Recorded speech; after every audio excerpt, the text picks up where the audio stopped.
नमस्कार साथियों, स्वागत है आप सभी का हमारे एक नए वीडियो में।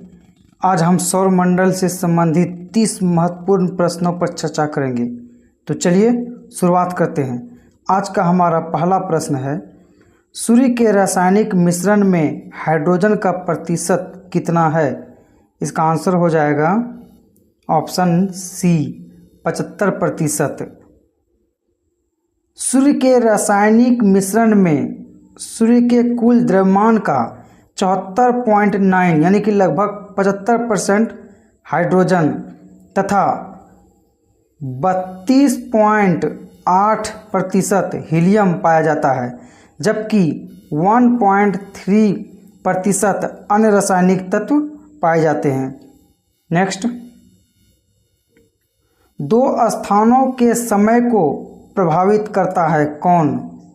इसका आंसर हो जाएगा ऑप्शन नंबर बी देशांतर। विभिन्न स्थानों के समय का निर्धारण केवल देशांतर रेखा से होता है। अक्षांश और विषुवत रेखाएं समय के निर्धारण में कोई भूमिका नहीं निभाती है। नेक्स्ट, एक देशांतर को पार करने में दो स्थानों के स्थानीय समय के बीच का अंतर क्या है? इसका आंसर हो जाएगा ऑप्शन बी 4 मिनट। एक डिग्री देशांतर को पार करने में दो स्थानों के स्थानीय समय के बीच 4 मिनट का अंतर होता है। नेक्स्ट, निम्नलिखित में से कौन सा ग्रह सबसे कम तीव्रता से चलता है? इसका आंसर हो जाएगा ऑप्शन नंबर सी शनि। पृथ्वी 365 दिन और 6 घंटे में अपना एक परिक्रमण पूरा करती है। और बुध की बात करें, बुध 88 दिनों में, शनि ये 29.5 वर्ष और बृहस्पति 11 वर्ष। नेक्स्ट,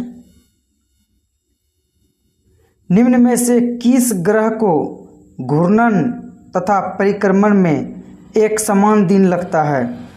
इसका आंसर हो जाएगा ऑप्शन नंबर सी बुध।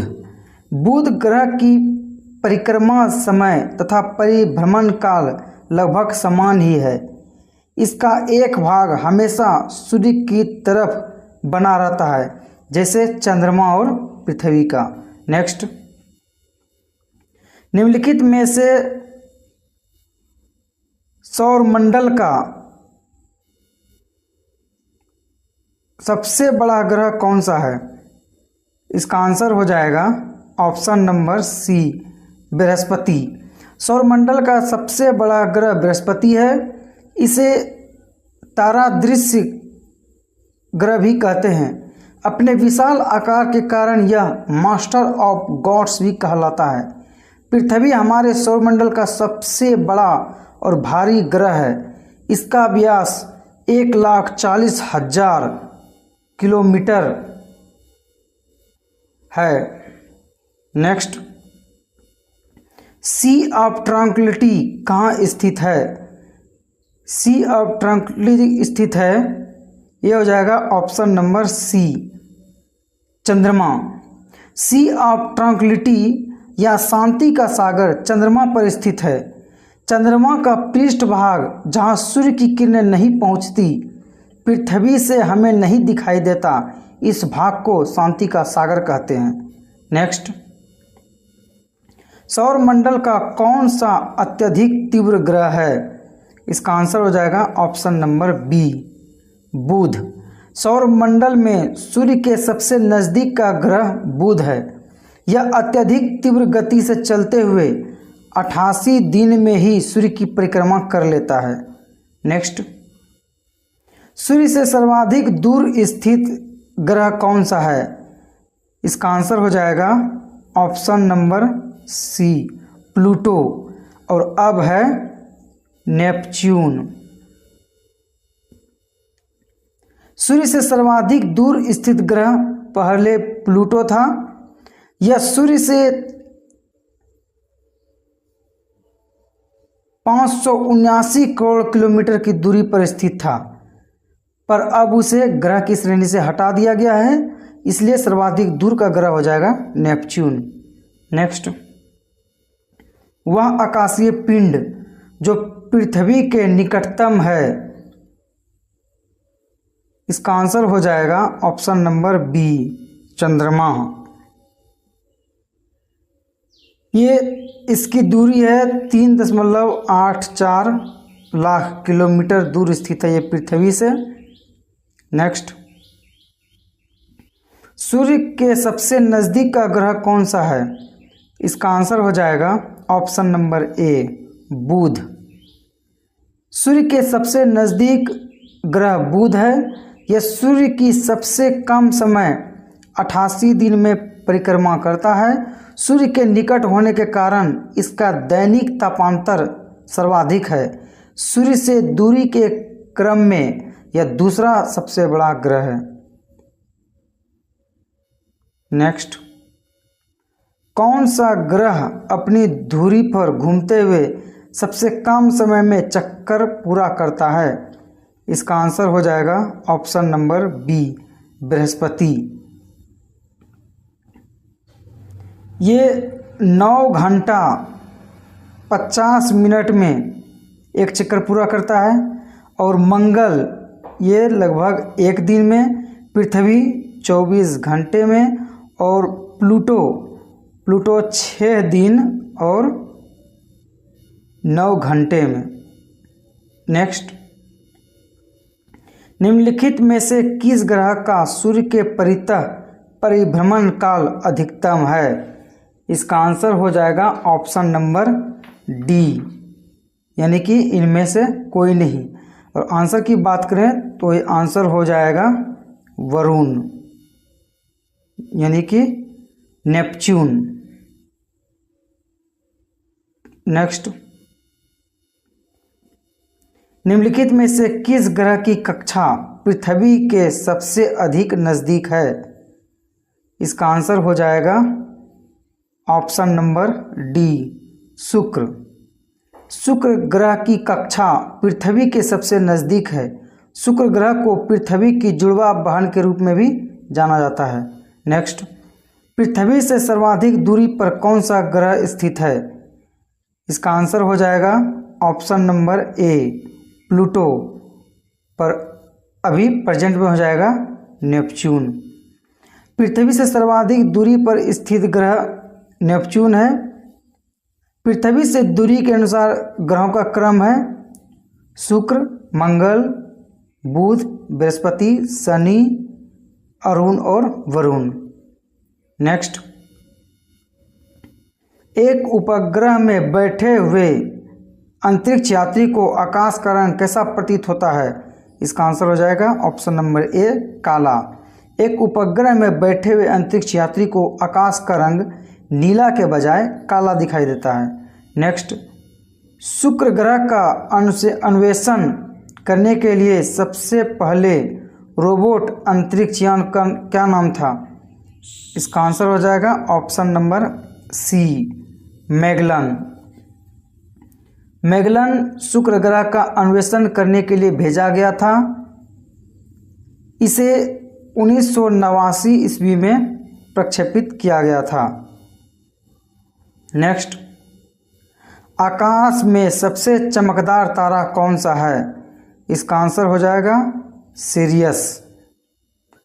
सूर्य के सबसे नज़दीक का तारा हो जाएगा प्रोक्सिमा सेंचुरी। नेक्स्ट, निम्नलिखित में से कौन सा एकमात्र तारा है? इसका आंसर हो जाएगा सूर्य, ऑप्शन नंबर डी। चंद्रमा पृथ्वी का उपग्रह है। शुक्र जो है, शुक्र एक तरह का ग्रह है और पृथ्वी भी एक ग्रह है, जबकि सूर्य ही एकमात्र बचा है जो तारा है। नेक्स्ट,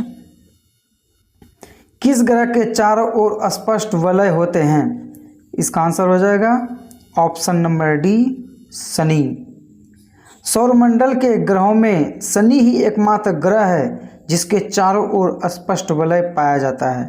नेक्स्ट, सूर्य ग्रहण होता है जब इसका आंसर हो जाएगा ऑप्शन नंबर बी। जब चंद्रमा पृथ्वी तथा सूर्य के बीच आता है तब सूर्य ग्रहण होता है। सूर्य ग्रहण की स्थिति तब आती है जब चंद्रमा की छाया पृथ्वी पर पड़ती है। इसके लिए आवश्यक है कि चंद्रमा सूर्य और पृथ्वी के बीच में हो। सूर्य ग्रहण की स्थिति सदैव अमावस्या में ही होती है, क्योंकि अमावस्या के दिन सूर्य, चंद्रमा, पृथ्वी एक सीध में होते हैं। पूर्ण सूर्य ग्रहण बहुत कम पड़ता है। नेक्स्ट, वह महाद्वीप जिसका दक्षिणी छोर अंटार्कटिका के सबसे नज़दीक है। इसका राइट आंसर हो जाएगा ऑप्शन नंबर ए, दक्षिण अमेरिका। दक्षिण अमेरिका महाद्वीप के पूरी तरह दक्षिणी गोलार्ध में स्थित होने के कारण इसका दक्षिणी छोर अंटार्कटिका के सबसे नज़दीक है। नेक्स्ट, ग्रीनविच किस देश में है? इसका आंसर हो जाएगा ग्रीनविच है option number B, United Kingdom में। ग्रीनविच ब्रिटेन यानी कि यूनाइटेड किंगडम का एक शहर है जहां से अंतर्राष्ट्रीय समय निर्धारित किया गया है। ग्रीनविच शहर भारत के मानक समय से 5.5 घंटा आगे है। नेक्स्ट, नीचे से ऊपर की ओर बढ़ने पर वायुमंडल के स्तरों का अनुक्रम क्या है? इसका आंसर हो जाएगा option number C, troposphere, stratosphere, ionosphere और एक्सोस्फेयर। हिंदी की बात करें तो सबसे पहले हो जाएगा क्षोभ मंडल, समताप मंडल, मध्यमंडल, आयन मंडल और बहिर्मंडल। नेक्स्ट, वायुमंडल की सबसे निचली परत क्या कहलाती है? इसका आंसर हो जाएगा ऑप्शन नंबर सी, क्षोभ मंडल। वायुमंडल की सबसे निचली परत क्षोभ मंडल कहलाती है। इसकी औसत ऊंचाई 16 किलोमीटर, भूमध्य रेखा पर इसकी ऊंचाई है 18 किलोमीटर और ध्रुवों के ऊपर इसकी ऊंचाई है 8 किलोमीटर। मौसम से संबंधित घटनाएं क्षोभ मंडल में ही होती है। नेक्स्ट, क्षोभ मंडल की मोटाई कब बढ़ जाती है? इसका आंसर हो जाएगा ऑप्शन नंबर ए, गर्मी में। वायुमंडल के सबसे निचले भाग को क्षोभ मंडल कहते हैं। इसकी सामान्यतः धरातल से ऊंचाई 16 किलोमीटर होती है। गर्मी में क्षोभ मंडल की ऊंचाई बढ़ जाती है। नेक्स्ट, वायुमंडल की बाह्यतम परत को क्या कहा जाता है? इसका आंसर हो जाएगा ऑप्शन नंबर ए, एक्सोस्फेयर। वायुमंडल की सबसे ऊपरी परत बहिर्मंडल यानी कि एक्सोस्फेयर कहा जाता है, जो 640 किलोमीटर ऊपर तक फैली हुई है। नेक्स्ट, वातावरण की परत जो रेडियो तरंगों को वापस पृथ्वी पर परावर्तित करती है। इसका आंसर हो जाएगा ऑप्शन नंबर सी, आयन मंडल। रेडियो तरंगे आयन मंडल से परावर्तित होती है। यह मंडल धरातल से 80 से 640 किलोमीटर की ऊंचाई तक विस्तृत है। विद्युतीय और चुंबकीय घटनाएं इसी मंडल में घटित होती है। नेक्स्ट, हवाई जहाज प्रायः कहाँ उड़ते हैं? इसका आंसर हो जाएगा ऑप्शन नंबर बी, समताप मंडल। हवाई जहाज समताप मंडल में उड़ते हैं। जेट, वायुयान, हवाई जहाज प्रायतः समताप मंडल में उड़ते हैं। समताप मंडल में वायुयानों को उड़ान की आवश्यक दशाएं प्राप्त हो जाती है। तो ये तो था आज का हमारा टॉप 30 क्वेश्चन। मिलते हैं जल्दी नेक्स्ट वीडियो में, तब तक के लिए नमस्कार।